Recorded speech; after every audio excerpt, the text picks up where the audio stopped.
So Sparks of Hope was a sequel to Mario Rabbids Kingdom Battle, and my goodness was it a step up from the first game. First off, you can now select a team without any restrictions, cause in the first game, you must have Mario on the team, and you must have at least one Rabbid on the team.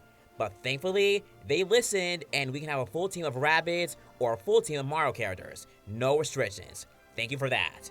The gameplay is way more open than how it was in the first game. In the first game, it felt way too linear. Literally, it was. We were just following a path to the next battle arena, over and over again. The Sparks giving us ability to take down enemies was a very nice touch, and they really changed the game. I also thank the devs for having us be more open when walking around during battle.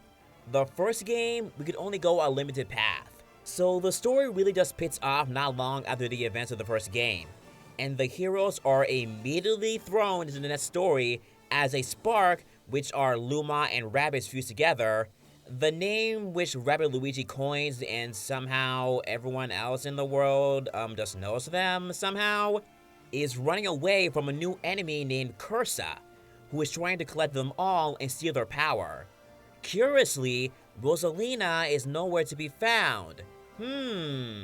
So along the way into space, they meet Edge, who is secretly a former Spark Hunter created by Cursa, and later we meet Rabbid Rosalina, and then Bowser, who is searching for his minions because Cursa took them.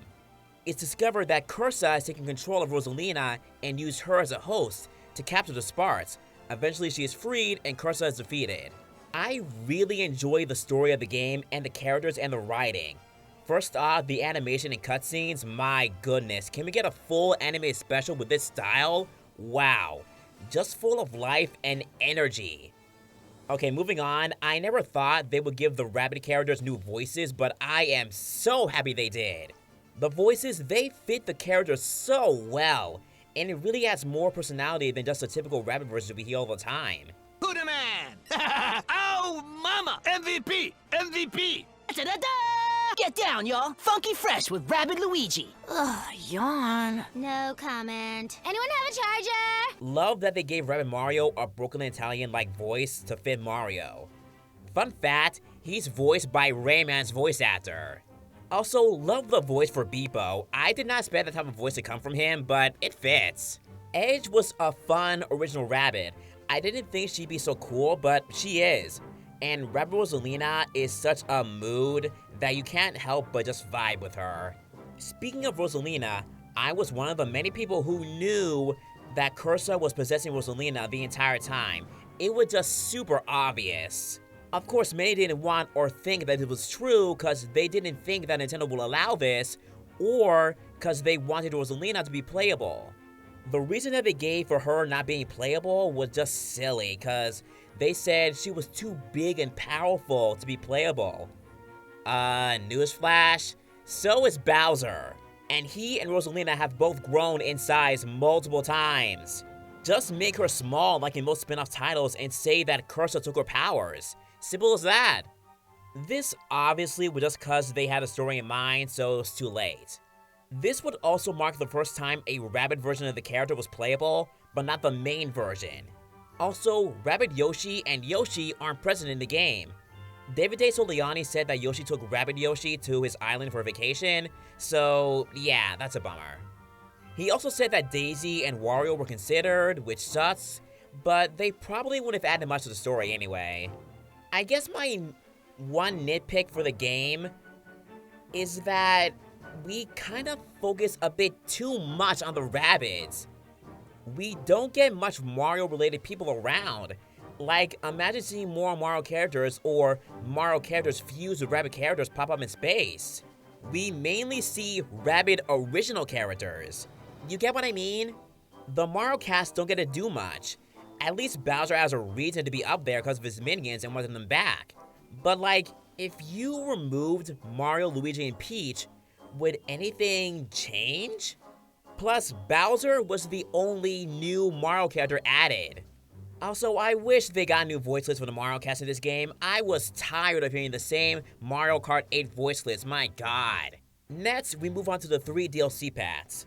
The first being a battle tower, the Tower of Doom. In this, we had to go rescue Sparky by abandoning enemies, all of which have certain difficulties and types of sparks that we can use. It was a fun little time, but I wish we got to see more of Sparky, especially since he was a big deal in the first game. No reunion with the Mario cast, no Bowser Jr. coming in and saying hi. He just shows up and then leaves. Oh well. The second DLC, The Last Spark Hunter, is actually set before we reach Crystal Stronghold. There, we meet Kanya, an intelligent former Spark Hunter, who branched off from Crystal's control and wants to use the sparks for herself. We actually do see a hint of Kanya in one of the levels in the base game. This one was by far the best DLC in my opinion. It felt like a big extra story, and it definitely took me a bit of time to beat and navigate my way around, and eventually reaching Kanya. If I had to give my negative, I wish we saw what happened to Kanya after we beat her. That's my only nitpick. And now, we reach the big part of the DLC being the Rayman DLC. In this DLC, Rayman gets invited to this show along with Rabbid Peach and Rabbid Mario, who come up with Beepo. It's discovered that they were invited by the Phantom, who was a boss in the first game. He asked the heroes to complete some challenges in order to raise ratings. To the shock of no one, he was actually doing this to gain power to get revenge on the heroes, leading to another musical rant to Rayman, just like in the first game with Mario. This DLC was fun. It did get hard at times, and a lot of love was put into Rayman. Good to hear his voice had to come back. No shock since he also voices Rabbid Mario. Love the animation, the facial expressions. But there is a big nitpick, and that is, it's way too short.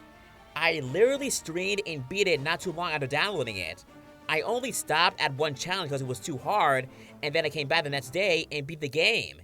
Don't get me wrong, I still like the DLC, but it took a lot longer beating the second DLC than this one. Also, why the heck did Mario not meet Rayman? That was the most anticipated moment for all of us in this DLC, and it didn't happen. They say it was because they wanted to focus on the Rayman and the Rabbids relationship, but that's silly because they still could have had them meet at the end of the game. It had to be contract or licensing issues or something, I don't know. Something business related saying that Mario and Rayman could have been on the same screen together. At the end of the day though, it was a good DLC, and the reception should make Rayman maybe get a resurgence in the future. Overall, this game and its content are wonderful, and I hope we get a third title, hopefully with more Mario reps involved. What do you guys think of this game, and I'll see you all next time.